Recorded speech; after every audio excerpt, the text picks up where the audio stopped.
Good morning बच्चों। Class 4th का गणित का पेपर मैं आपको समझा देता हूँ कि पेपर आपने कैसे करना है।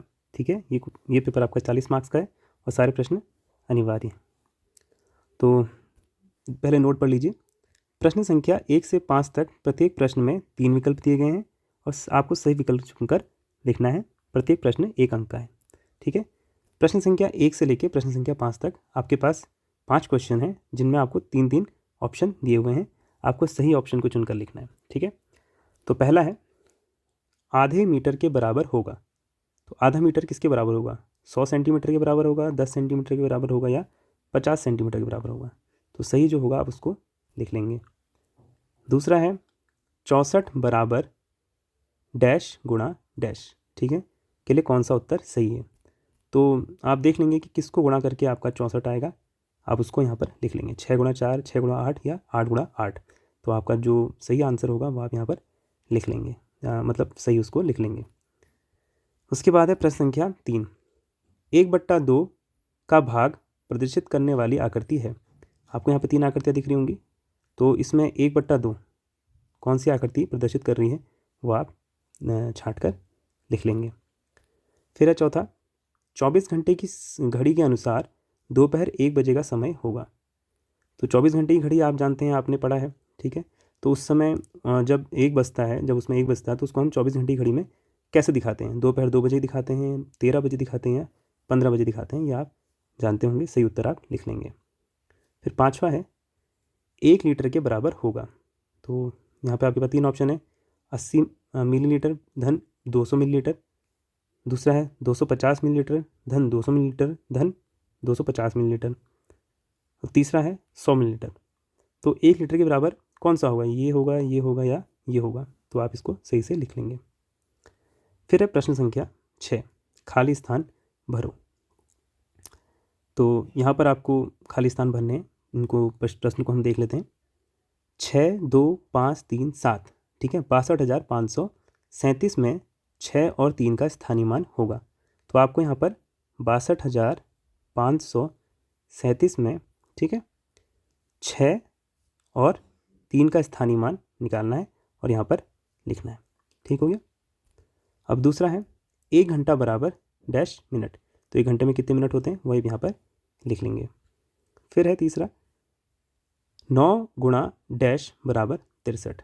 तो 9 को किससे गुणा किया जाए कि 63 आ जाए? ठीक है, वो आप यहाँ पर लिख लेंगे। फिर है 5 अंकों की सबसे बड़ी संख्या। तो 5 अंकों की सबसे बड़ी संख्या कौन सी होती है ये आप जानते हैं, यहाँ पे आप लिख लेंगे। उसके बाद है राजेश की आयु 24 साल है। ठीक है, राजेश की आयु 24 साल है। रमेश की आयु राजेश से आधी है। तो बताओ रमेश की आयु कितनी होगी? देखो, राजेश की आयु 24 है तो रमेश की इसकी आधी है। ठीक है, तो आधी होगी तो क्या उसकी उम्र होगी वो आप यहाँ पर लिख लेंगे। ठीक, अब आपको यहाँ पर पैटर्न पूरा करना है। ठीक है, पैटर्न आपको दिया हुआ है, देखिए। फर्स्ट ABC, दूसरा DEF, तीसरा GHI। तो अगला 3 क्या होंगे ये आप लिख लेंगे। ऐसे यहाँ पर है 696, 596, 496। तो अगले 3 क्या होंगे ये आप समझ गए होंगे, आप इसको लिख लेंगे। फिर है प्रश्न संख्या 8, हल कीजिए। आपको यहाँ पर कुछ प्रश्न दिए हुए हैं, ये आपको हल करने हैं। जैसे पहला दिया हुआ है 10 धन 10 धन 15। ठीक है, तो ये कितना होता है ये आप यहाँ पर लिख लेंगे। ठीक हो गया। ऐसे ही दूसरा दिया हुआ है आपको 48 भागा 3। ठीक है, तो ये सॉल्व करके आप इसका आंसर यहाँ पे लिख सकते हैं। फिर है 18 गुणा 6। ठीक है, तो जितना भी आएगा आप यहाँ पर लिख लेंगे। फिर है 52 माइनस 30। ठीक है, तो इसको आप हल करके यहाँ पर लिख लेंगे। ठीक हो गया। अब अगला क्वेश्चन देखेंगे, क्वेश्चन नंबर 9th। ठीक है, सही मिलान कीजिए। आपको यहाँ पे सही मिलान करना है। देख लेते हैं टेबल को। यहाँ पर आपको एक कॉलम में चीज़ों के नाम दिए हैं, दूसरा उनकी मात्रा दी गई है। ठीक है, आपको इसको सही मिलान करना है। ठीक है, जैसे पहला है चावल, ये थोड़ा सा मिसप्रिंट हुआ है, ये है चावल। ठीक है, चावल। और दूसरा है कपड़ा, तीसरा है दूध, चौथा है काली मिर्च। ठीक, और उनके सामने लिखा हुआ है 5 लीटर, 20 ग्राम, 10 किलोग्राम, 3 मीटर। तो किसको किस में मापा जाएगा ये आप यहाँ पर समझेंगे, सोचेंगे और इसमें मिलान कर देंगे। ठीक है, अब है अगला प्रश्न, प्रश्न संख्या 10। ठीक है, हल कीजिए। ये आपको एक संख्या दी है 8, 9, 5, 3, 4 को शब्दों में लिखिए। तो इसको शब्दों में क्या लिखा जाएगा वो आप यहाँ पर लिख देंगे। ठीक है, फिर है 10,990 को अंकों में लिखिए। तो 10,990 को अंकों में कैसे लिखा जाता है वो आप यहाँ पर लिख लेंगे। फिर अगला है 32,085 को विस्तारित रूप में लिखिए। ठीक है, विस्तारित रूप आपको पता है कैसे लिखते हैं, तो आप इसको यहाँ पर लिख लेंगे। ठीक है, फिर है आपका राम के पास 60 आम हैं, उनमें से 1/2 पके हुए हैं, तो बताओ कितने आम पके हुए हैं।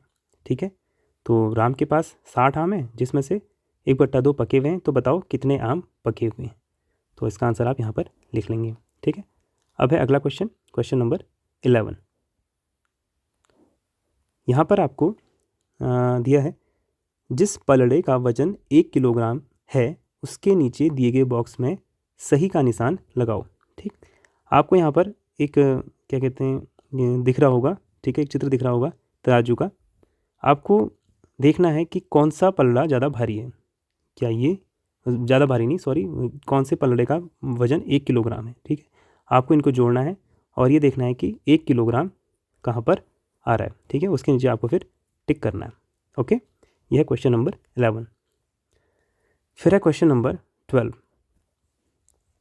एक घड़ी की आकृति बनाकर उसमें 6:20 का समय दर्शाएं। आपको एक घड़ी बनानी है। ठीक है, उस घड़ी में आपको फिर समय दर्शाना है 6:20। ओके, तो इसको आप कर सकते हैं। अगला है 13वां क्वेश्चन। बिल्लू ने अपने चूजों को एक डिब्बे में रखा है,